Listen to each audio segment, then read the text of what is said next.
Listening to the Ask a Theologian podcast, where we explore the intersection between theology and real life. I'm your host, Dave Olson, and I know you're going to enjoy today's episode with Dr. Tanya Riches. So why don't you sit back, grab your cup of coffee, and enjoy. Hey, everybody. Thanks for joining us today on the podcast. I'm super excited. We've been trying to put this together for a while, but today I have Dr. Tanya Riches with me. Dr. Riches is a professor actually, you run the Masters of Development Transformation in Eastern Australian College. Transformational Development. And before that, Transformation Development. And before that, you were at Hillsong College and worked with the master's program there. And I think that's how Tanya Harris connected us through that connection. So welcome to the podcast. Thank you. Thank you for having me. It's nice to be here. And I know it's morning there. Here we're getting later in the day. So good morning. Yes, it is. Thank you. I've got my coffee and Oh, you got your coffee. Well, I'm at the point of the day when I don't dare have another coffee. I won't be sleeping tonight. Okay, well. Hey, Dr. Riches, you grew up in the Sydney area, and you grew up in going to Hillsong. Was it your family that went to Hillsong and you went there? Yeah, sure. I joined when I was 4. So yes, my parents joined Okay. too. Yeah, Okay. and it was right at the beginning of the Hillsong movement. It was still CLC. Yes, absolutely it was. Yeah. So Right. that was when I Up joined. in Castle Hills. Yeah. Yeah. Yeah, you know. My best friend is Al Fury, Ah, and yeah. so I've had a bit of Heard quite a connection lot. with Yeah, there. that's right. Yeah. Yeah.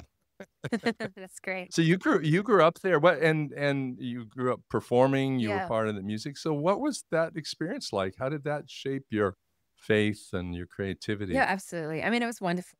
I was a creative child, and we kind of went to Hills CLC, as it was called then. And my father, I think, just saw everything going on stage and went, "Oh, that's my daughter and my son." So we kind of ended up being some of the first youth in the church, and so by Was virtue of Darko that. Poljak the youth pastor then? Oh yes, he was actually. Yeah, He was. that's All right. right. So my cousin I went know when Darko Darko quite was well. the youth pastor. Yeah. We're a legit old school Hillsong. Yeah. So Yeah. we grew up through amazing revivals, and Mm. just I guess we saw the youth go from very small number to 1,000 overnight, Yes. and under Phil, and just all the transitions of leaders and the people that inputted into the construction of what became one of the most influential Australian churches. So Certainly. yeah, Yeah, certainly. it's a big Yeah. story. Yeah. Now, Yeah. it's a huge Yeah. story.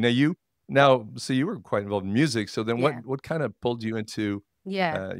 academic? And I mean, not you didn't just take academics casually. You've done your bachelor's and master's and PhD. And I like that. That's great. Yeah. Yeah. Well, so I wrote a song when I was 16. I would say, I guess it was a God moment really, but it was an accident from my end. Everyone was musical and did different Right. things and were contributing. It was a very Sure. participatory culture. Mm. And so I wrote a song, and it ended up becoming quite well known. So it became one of the top 100 CCLI songs in the US, Wow. which is the executives from Integrity told me that was a really big deal. But I was Oh, okay. 16 at the time. So I was at school, Right. and I ended up getting really involved in the management of United, because a lot of the people who were involved were quite young. And so it kind of Sure. required some structure. And as, Right. things progressed and as more people came to our church, I think I felt this really overwhelming responsibility that our theology needed to Mm. be right.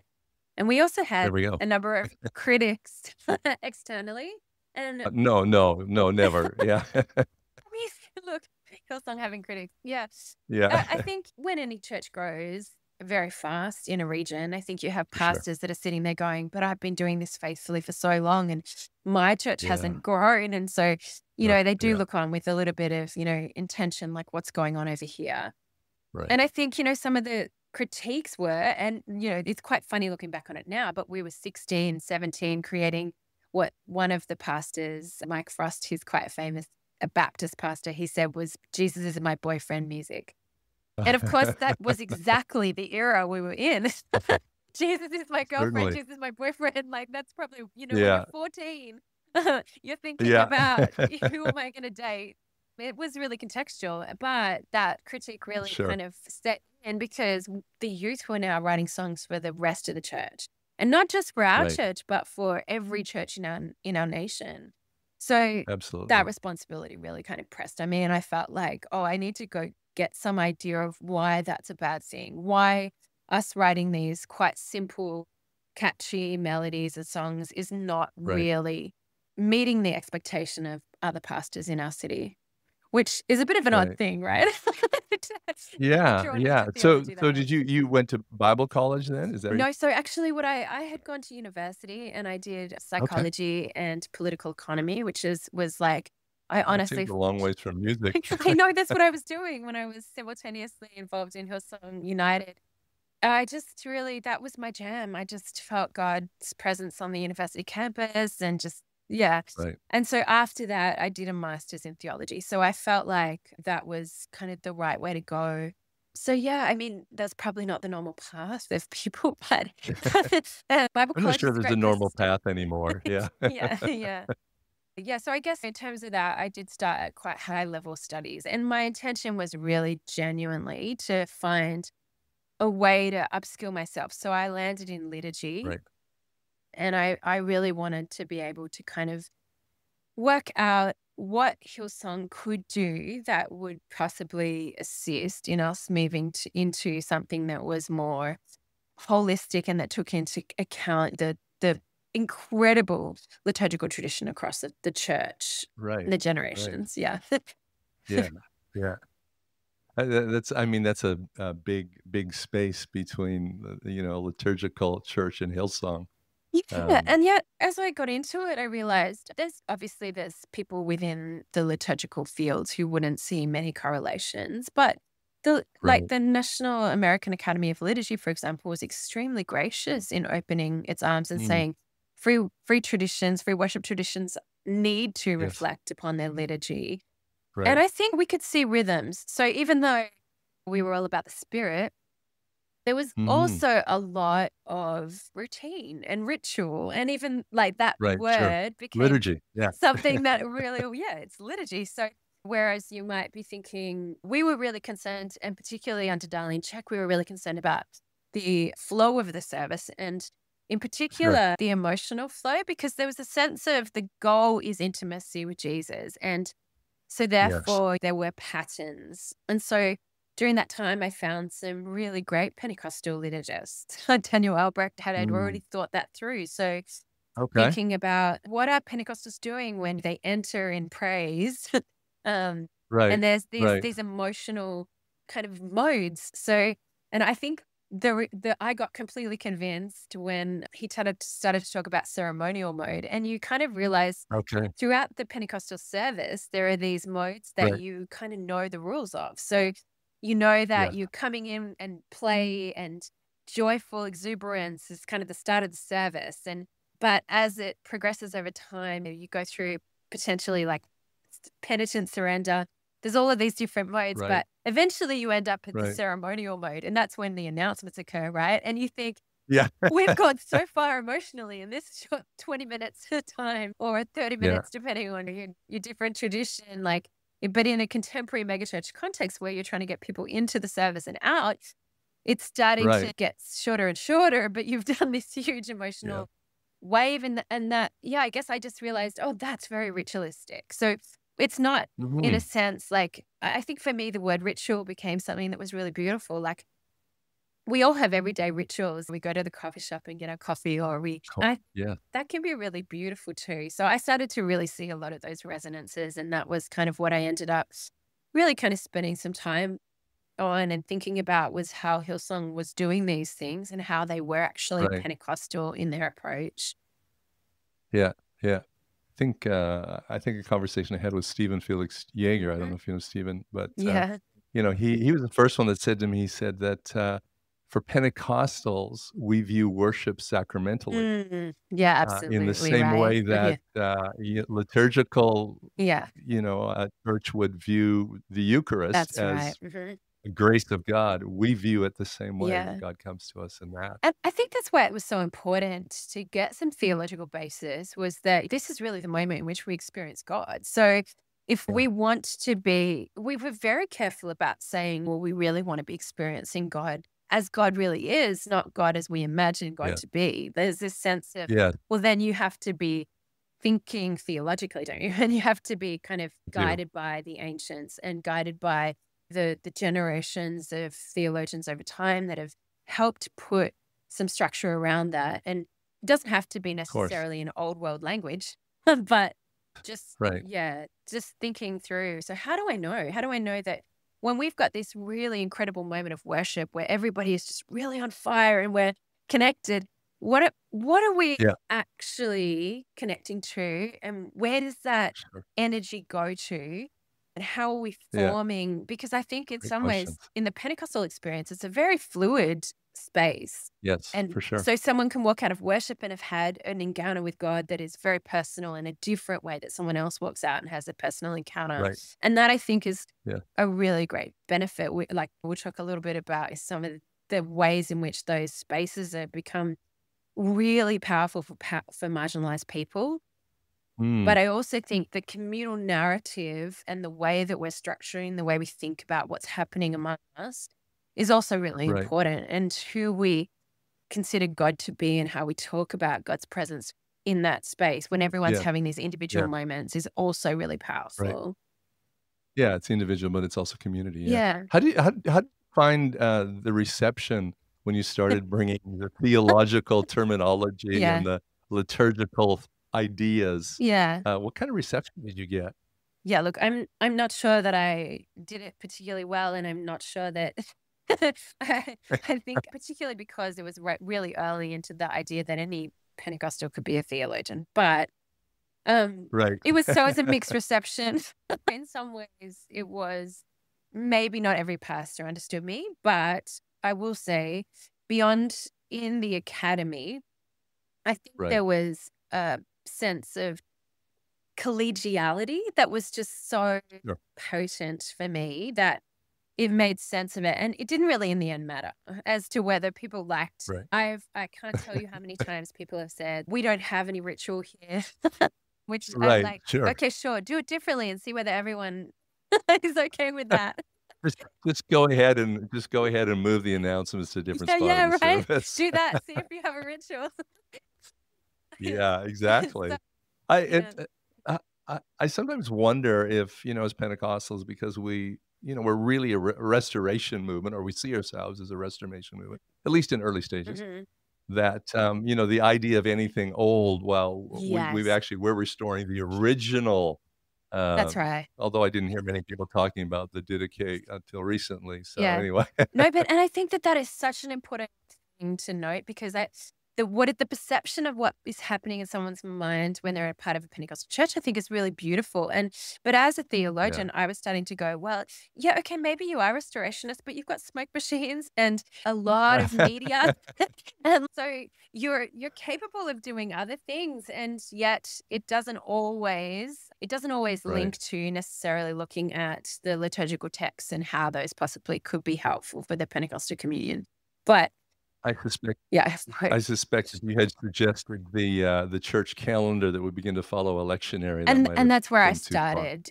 And that Yeah. truly is where I started, is I went, "Okay, look, we can't maybe go down here, but let me just describe the church calendar, and let's look Yeah, at." And I think what's important for maybe people in free worship traditions to kind of think through is, well, if you are structuring around this calendar, where does that lead you? And what do these important moments really say about right. what you value? So for us, as a church community, we had like Vision Sunday was like this huge push Yes. in January to get everyone Yeah, back from their summer holidays and back into the church yeah, because we have the British calendar year.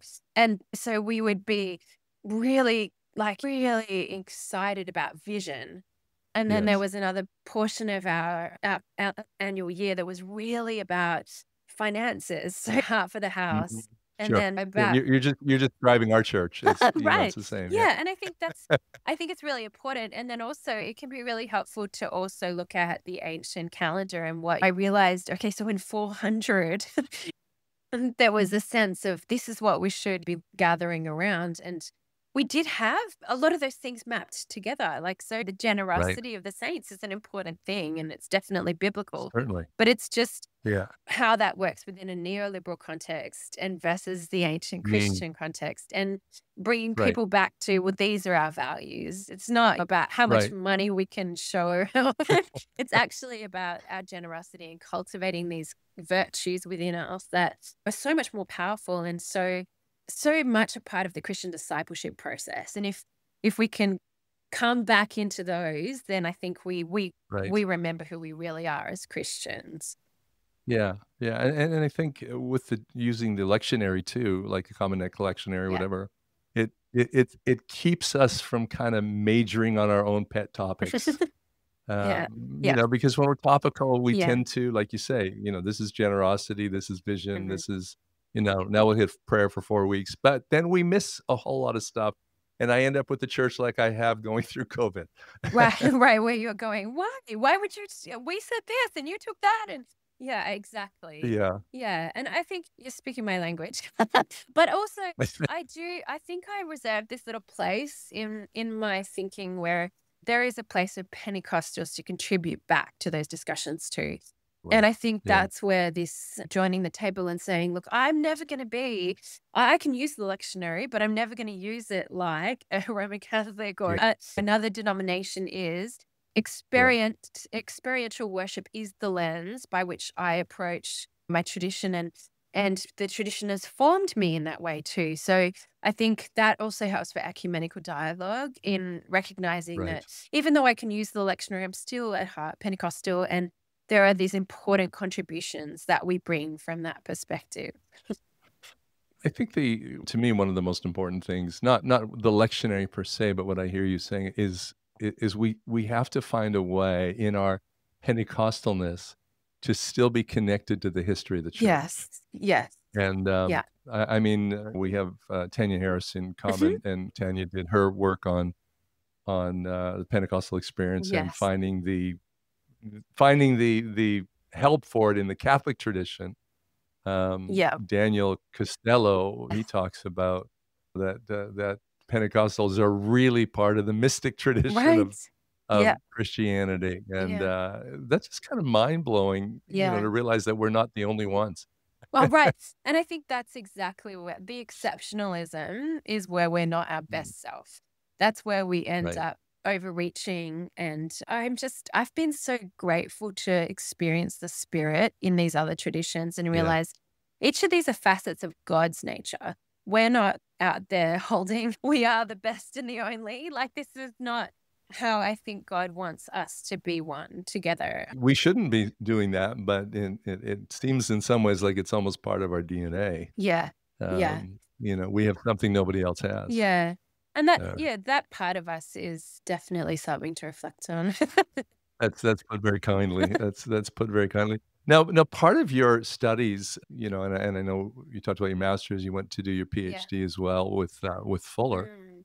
and but your studies at Fuller, you kinda got a little more into the Aboriginal. I mean, Yeah. we here in Canada, we call it First Yeah. Nations, Pentecostal Yeah. communities, Yeah. and, I'm really intrigued in terms of what are the kind of findings Yeah. and things that you discovered in that Yeah. because, I think that helps us understand different contexts for Yeah. Pentecostals. Yeah, sure. And I think linking it to the musical, so because I initially started my PhD in the music department, and, uh, it was partly that we kind of believed that a part of this cultural expression was the sounds of all the nations.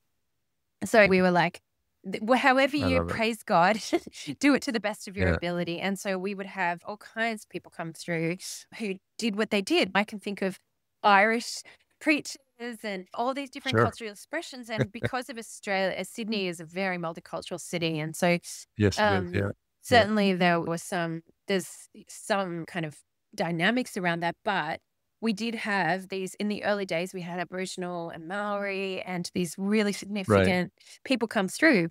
And then right. over time, we kind of became cool.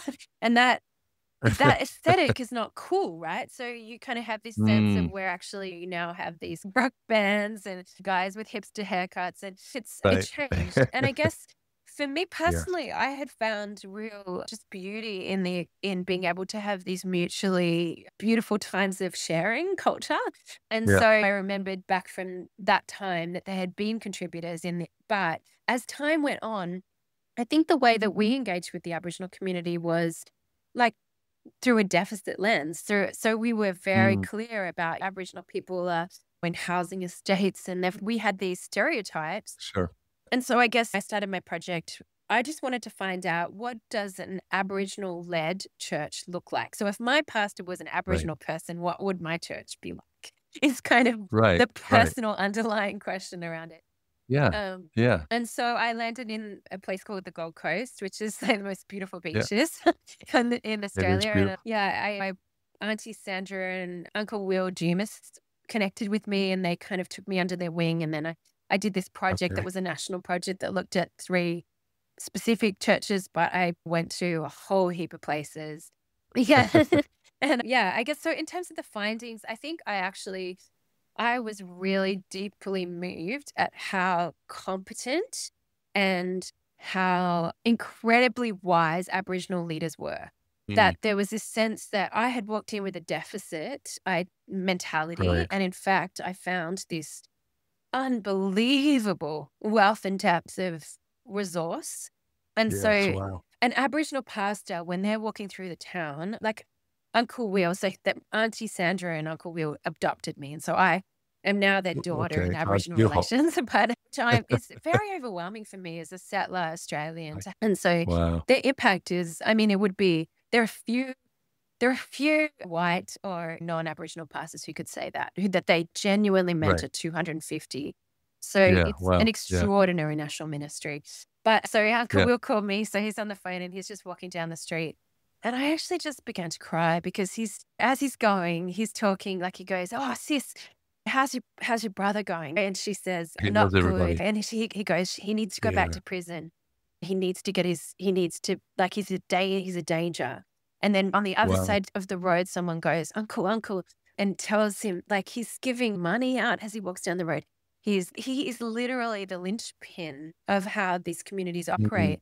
And I thought about yeah. some of the models that unfortunately happen within the megachurch, really green room engagements of this Yeah. True. Yeah. short, That's true. Yeah. short connections with people before you go on stage to perform. And I think the Yes. distinction, the power of the spirit that I've seen turn up. Uncle has basically, I mean, there's this one story that someone told me. So I met him and he said, I go, "Why are you here at the church?" And he goes, "Oh, because Uncle jumped in a car and drove 12 hours, opened the door and said, 'God wants me to pick you up.'" Oh my. And he Oh said, my. and he goes, "And at that point, I was in the lowest of the low." And he goes, and Wow. I got in the car thinking, God sent someone to get me. And we drove 12 hours back into the church, and he goes, "And I've been here ever since."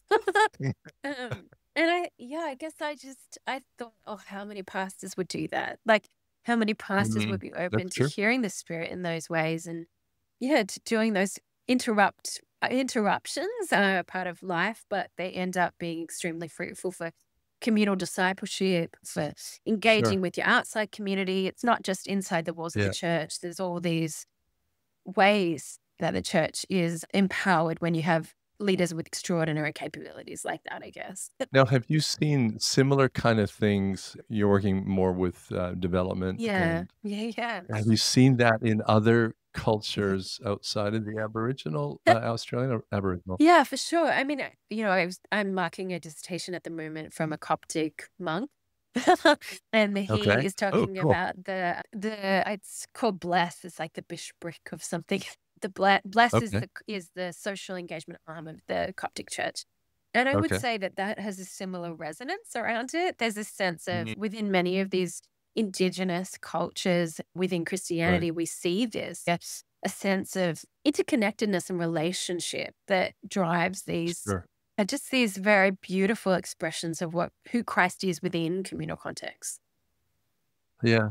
Did you in that research, did you come up with some, obviously you would have suggestions and recommendations and that, but ways that that could be brought into the, non-Aboriginal Yeah. environment? Yep. I mean, definitely. There were, I mean, much of it was kind of me learning rather than, because I think there's this line of appropriation.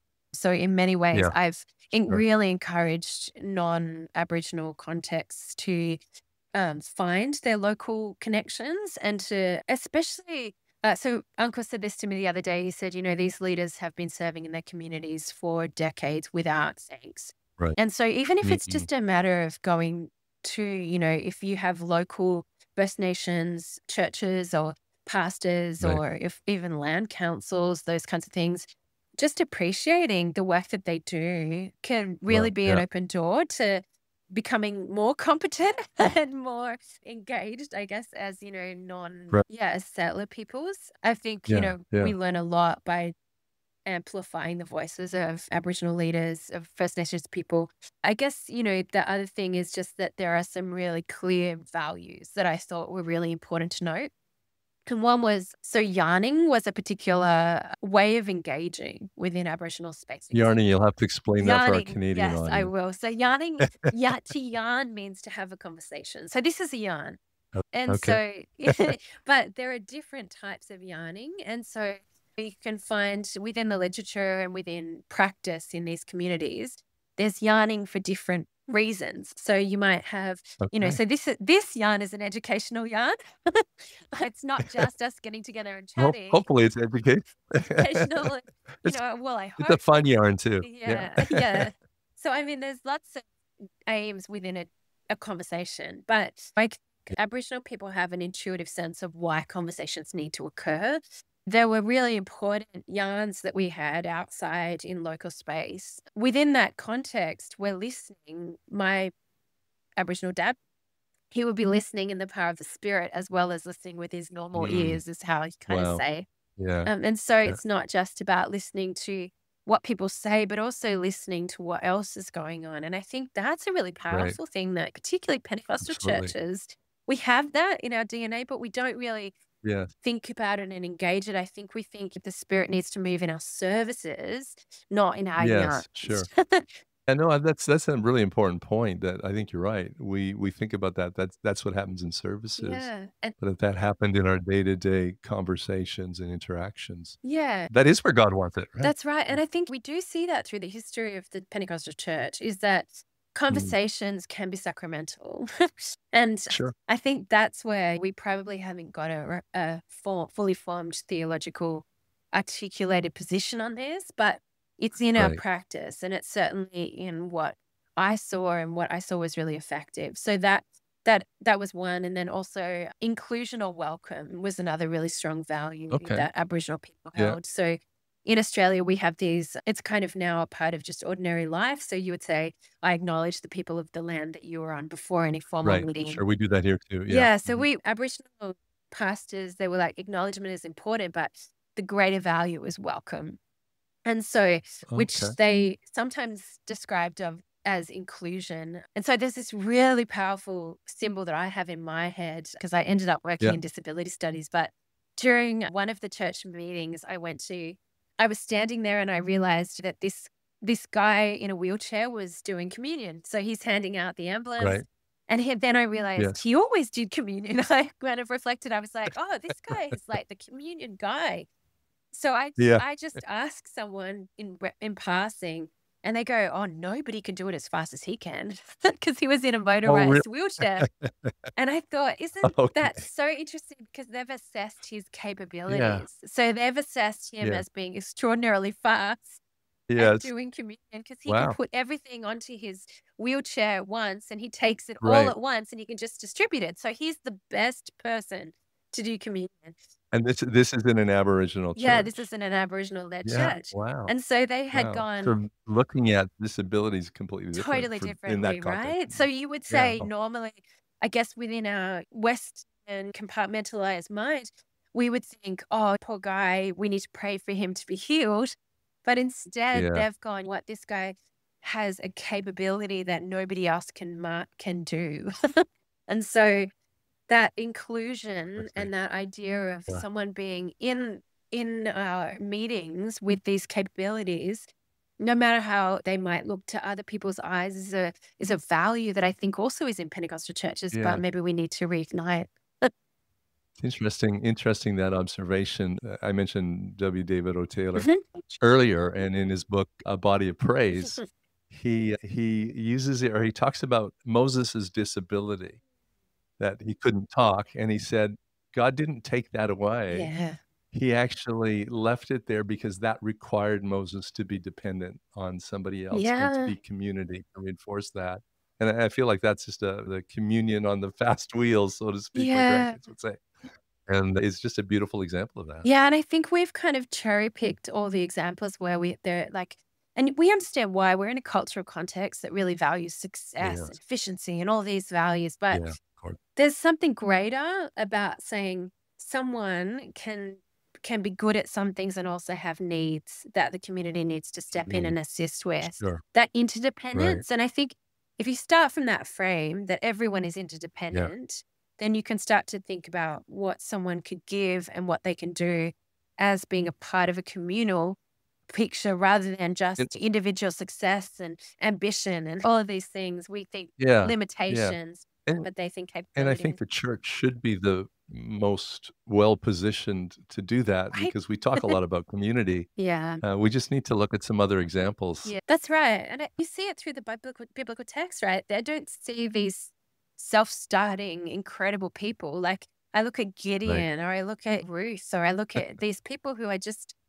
yeah, it's a very human picture that we get in the Bible. And yet somehow we've made it Yeah. into, particularly in celebrity Christian culture, Mhm. we've really moved a Sure. long way away from what kind of God was telling Yeah. us was that, these people are people who have some capabilities like Moses, brilliant leadership, and other weaknesses as Right. well. The inability to, Right.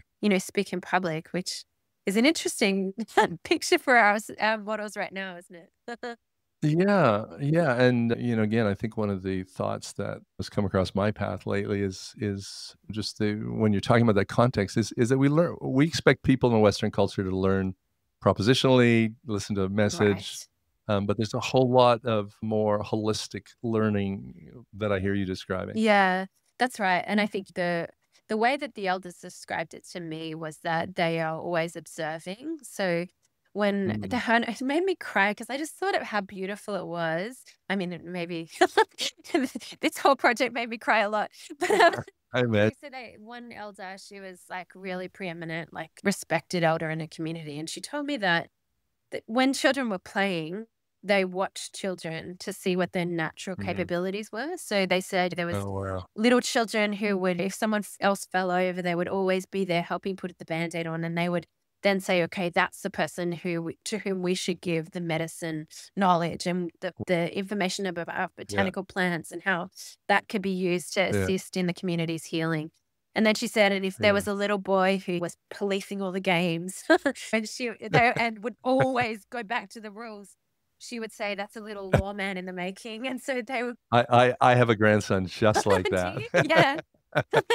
Well, in this instance, you would be saying, perfect, I because he's got a Yes. capability of law and he understands how social settings Yeah, work. yeah. And so they would make him the bearer of the laws. And so she talked about this a lot. And she said, we, as elders, our role is not to interfere, but to work out the capabilities of the children and to Mm, give them yeah, appropriate knowledge as to see them flourish into the role that they cool. take in this community. And I think it's Yeah, a lot very like a good. pastor, isn't it?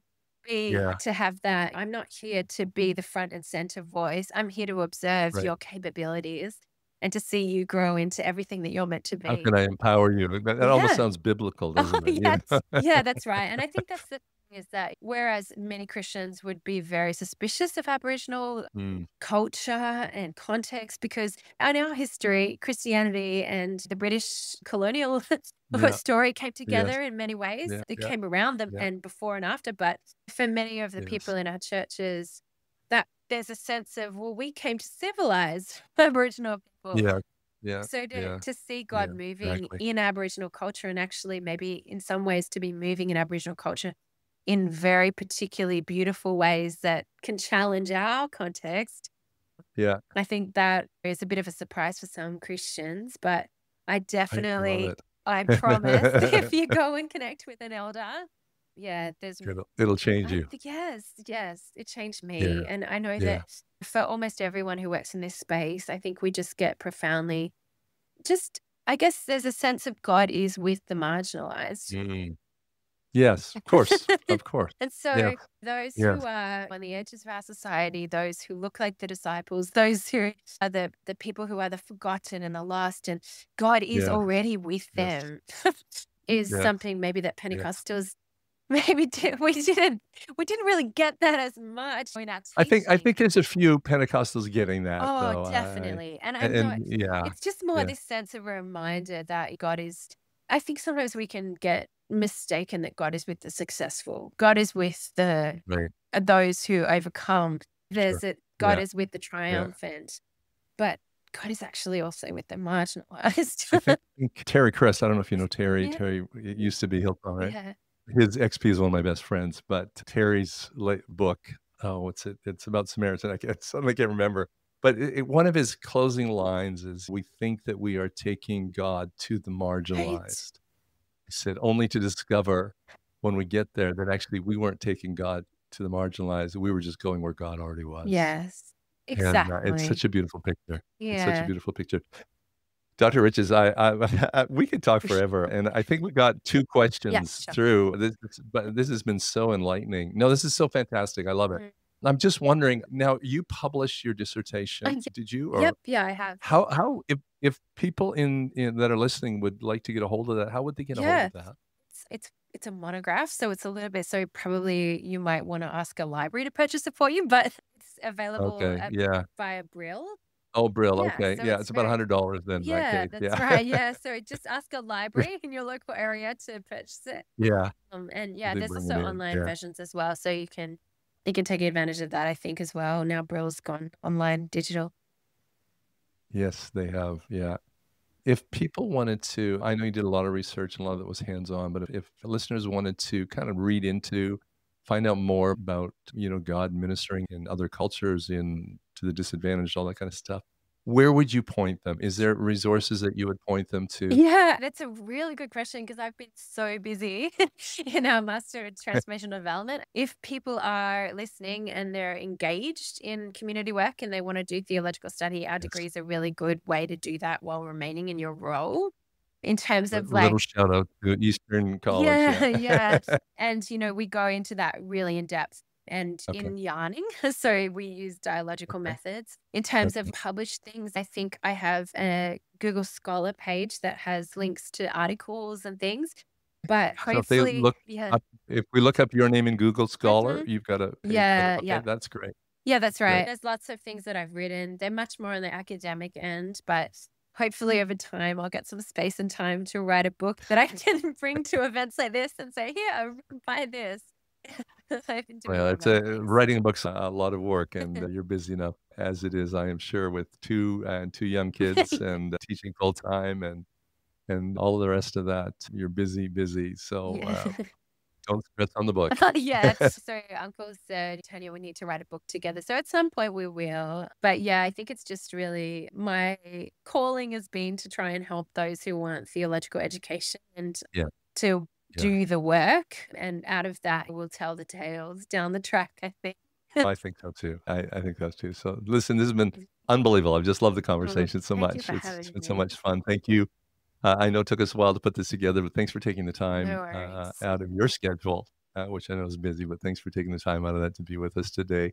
And I know the listeners will appreciate it as well. So again, to listeners, if you're listening, you can find out more about Dr. Tanya Riches. Just go to Google Scholar, look up. And if you don't know what Google Scholar is, you need to find out Yeah, it's a about great Google Scholar. resource. Yeah. You need to find out about Google Yeah. Scholar. It is a fantastic resource, and it takes way too much of my money, but it's it's a great resource, so it's good. Yeah. But thanks again for being here. I just really appreciate it. No Thanks so much. worries.